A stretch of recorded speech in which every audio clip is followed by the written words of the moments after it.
Hello everyone and welcome back to the world of finance.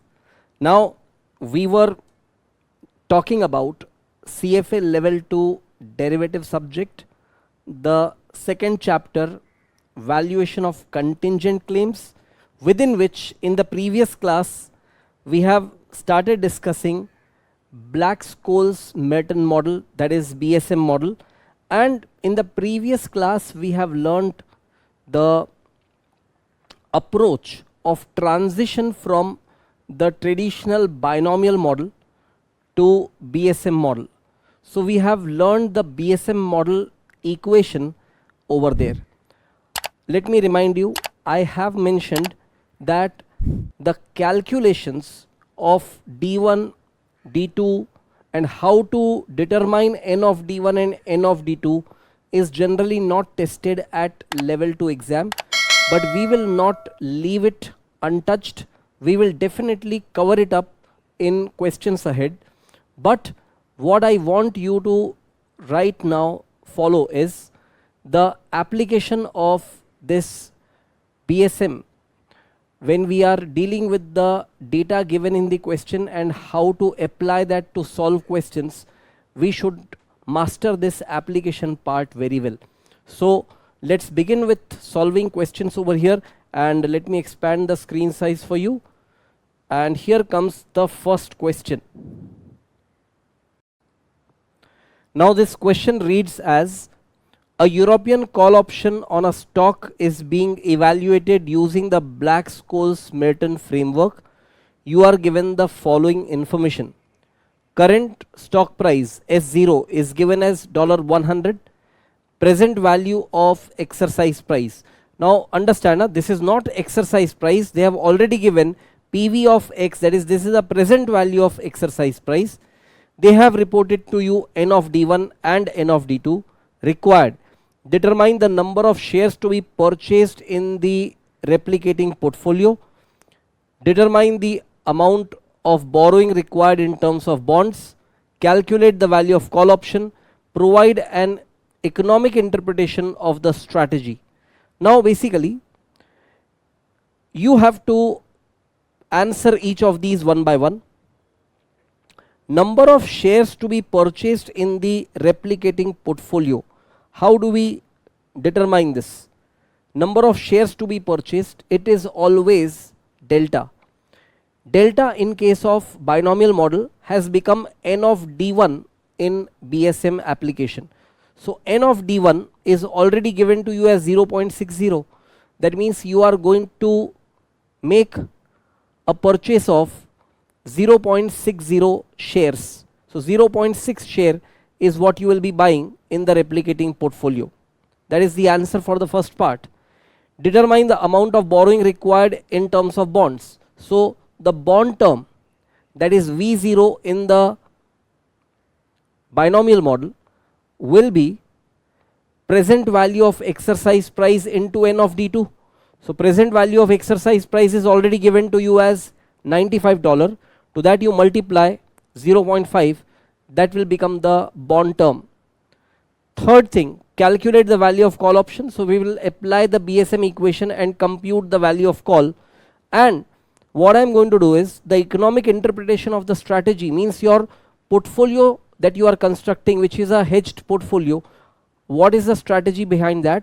So in the earlier discussion we already covered this part of strategy building, but anyway, because it is asked in the question specifically, I'll just give you that thing in writing. So let us look into how would you present the solution of this question.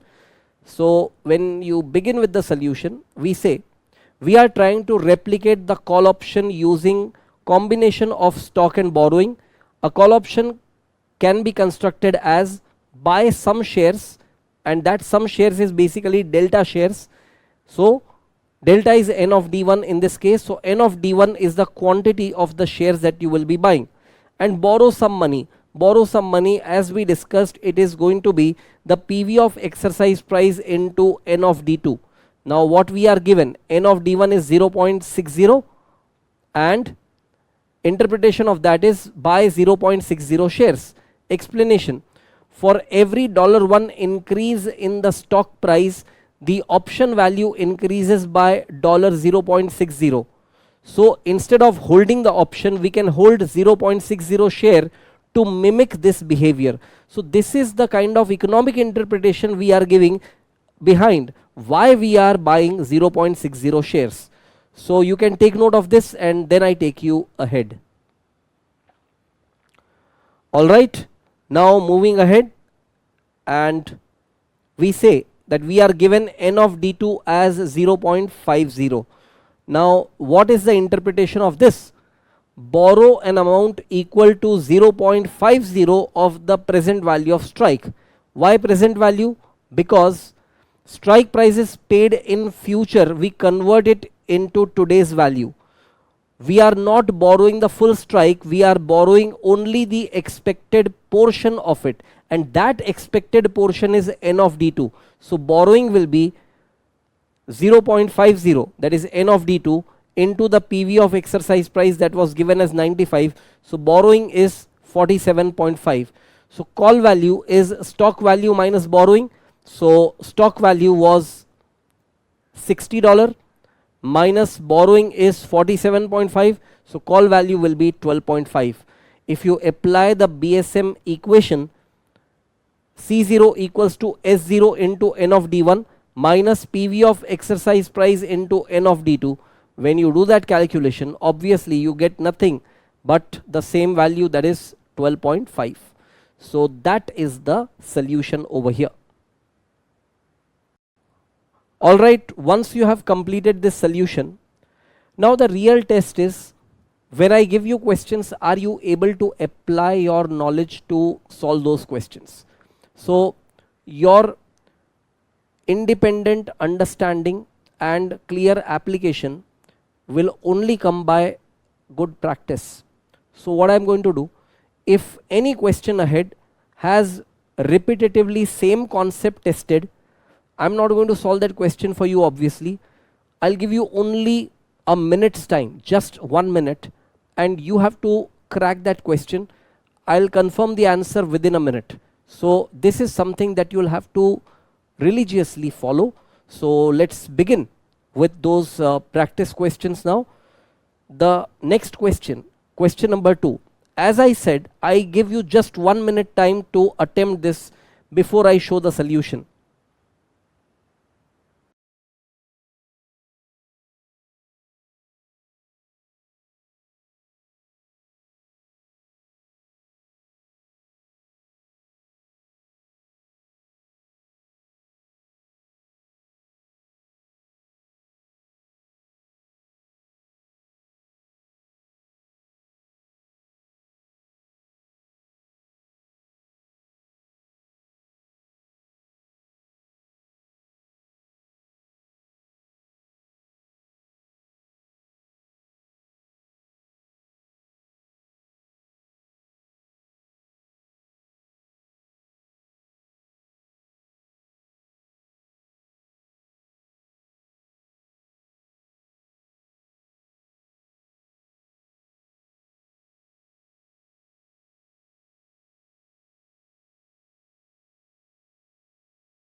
Now everything kept aside, so that interpretation of strategy and all those things, I don't want to have a duplication, but look at the calculations over here.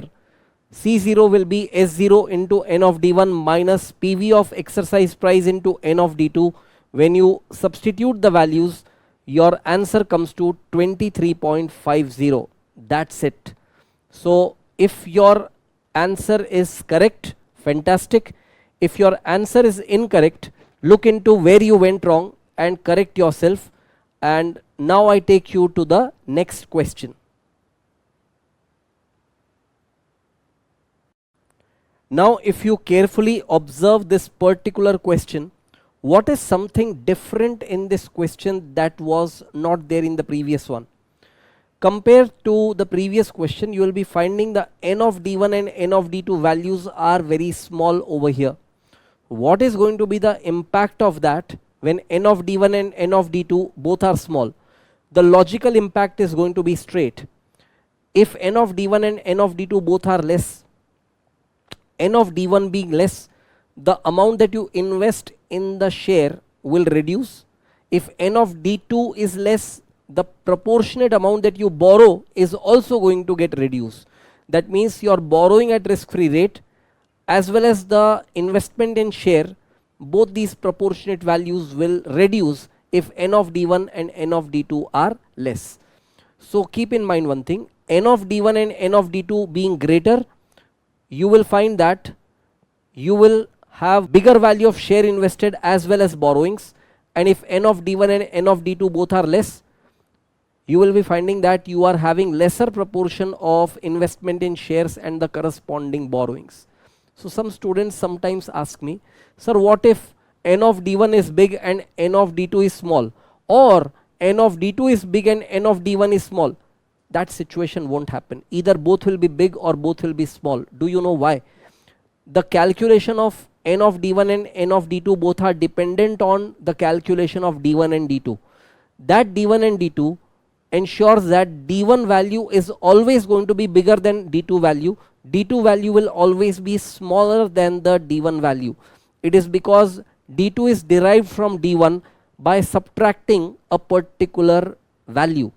That aspect we have not yet discussed, that we are going to discuss ahead in those calculative examples. So in terms of answering this particular question, let me show you how would you present your solution. In your solution, C0 equals to S0 into n of d1 minus PV of exercise price into n of d2. The usual equation, substitute the values, compute the answer, and that's it. So what is the conclusion drawn from this different data given in the question? We will say when the option is less sensitive to stock price, that is n of d1 and n of d2 both are less because the option is less sensitive to the stock price, both stock holding and borrowing will reduce. Alright, now once you are done with this, let us move on to the next question, that is question number 4. This time again I'll give you just 1 minute time to crack this, and after a minute when I display the solution, you should check whether you are correct with this or not. Your time starts now.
Alright, now you have been given 1 minute. I'm sure you must have attempted this correctly. So when you make the calculations first by using the BSM equation, what you must have got is 35.50. Look at this time, what was the observation through which we are going to make economic interpretation? N of d1 was 0.80, that is indicating very high. N of d2 is also high. So what is the stock exposure? The option behaves like 0.8 shares, very close to holding the stock itself. Borrowing, we are borrowing a large portion of the strike value, high likelihood of payment. And so the final interpretation over here, what you will get is the option is deep in the money, highly sensitive to stock price. Because the option is deep in the money, it is highly sensitive to stock price, very similar to owning the stock. Now why a deep in the money option is highly sensitive to stock price?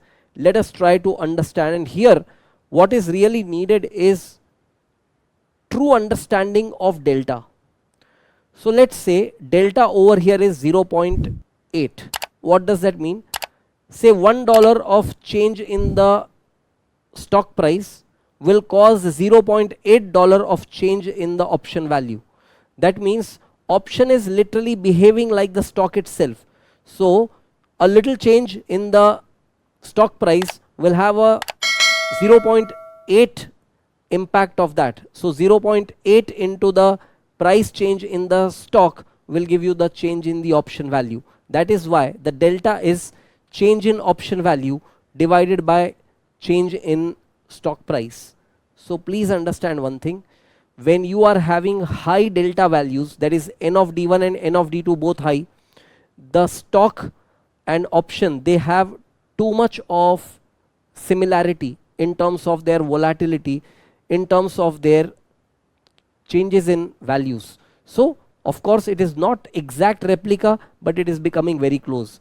On the contrary, when n of d1 and n of d2 both were very less, the impact of stock price change on the option value will also be very small. So keep in mind, this is the economic interpretation of what is the relevance of n of d1 being high, what is the relevance of n of d1 being low. Now what happens in exam, apart from the calculations, they will keep testing you what will happen if n of d1 is increased, and they will give you A, B, C, 3 options. What could be the least likely out of these? What could be the most likely out of these?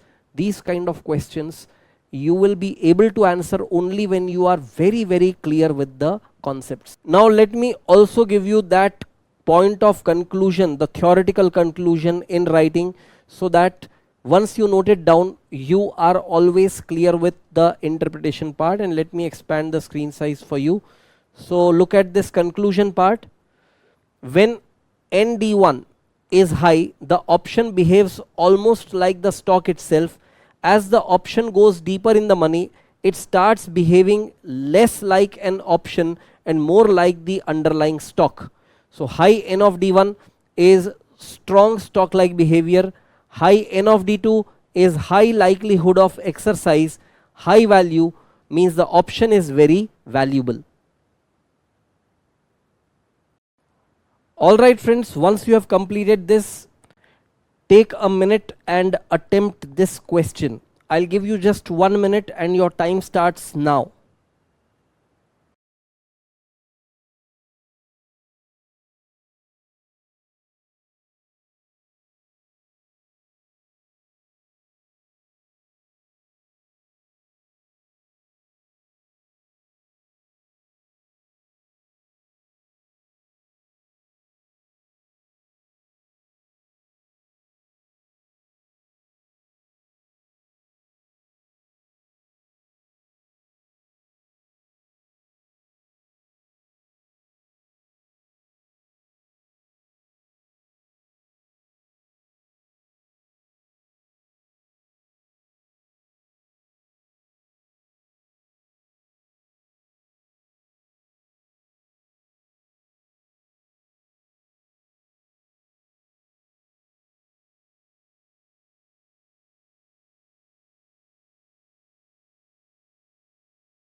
Alright, 1 minute given to you and the time is over.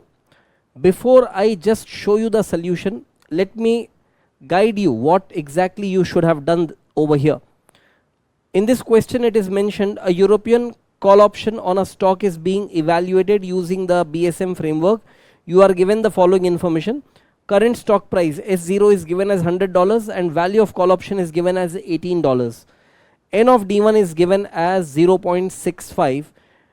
Determine the value of PV of X into N of D2. This is what you have to compute. Interpret what this value represents. So I'm sure you would have done this correctly. So more important thing is the interpretation of that value.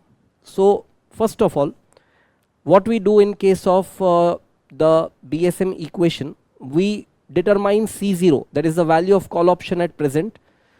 C0 will be S0 into N of D1. So S0 is $100 into N of D1, that will be 0.65. So without even using calculator, 0.65 multiplied to $100 would give you $65, and from that if you subtract $18, you'll be getting the remainder term as PV of exercise price into N of D2, which will be precisely $65 minus $18. It would be $47. What does that $47 represent? It is basically the present value of exercise price into N of D2. That value you are going to borrow at the risk free rate. That is the interpretation of that last part. So let me show you how to present the solution over here. C0 is S0 into N of D1 minus PV of X into N of D2. So when you put up the values, you find that if you are determining PV of exercise price into N of D2, that is this term, you take this term to this side and bring C0 to this side. So from S0 into N of D1, when you subtract C0, you will be getting this term. So by calculation, as we already discussed, you will be getting 65 minus 18, that is $47. What exactly does this represent? Conclusion says this is the amount of borrowing embedded in the option. Out of total stock exposure, a portion is financed by borrowing. This is the borrowed component used to finance the stock position in the call option. So please make sure that you have clearly understood and written this whole thing, and then we move ahead.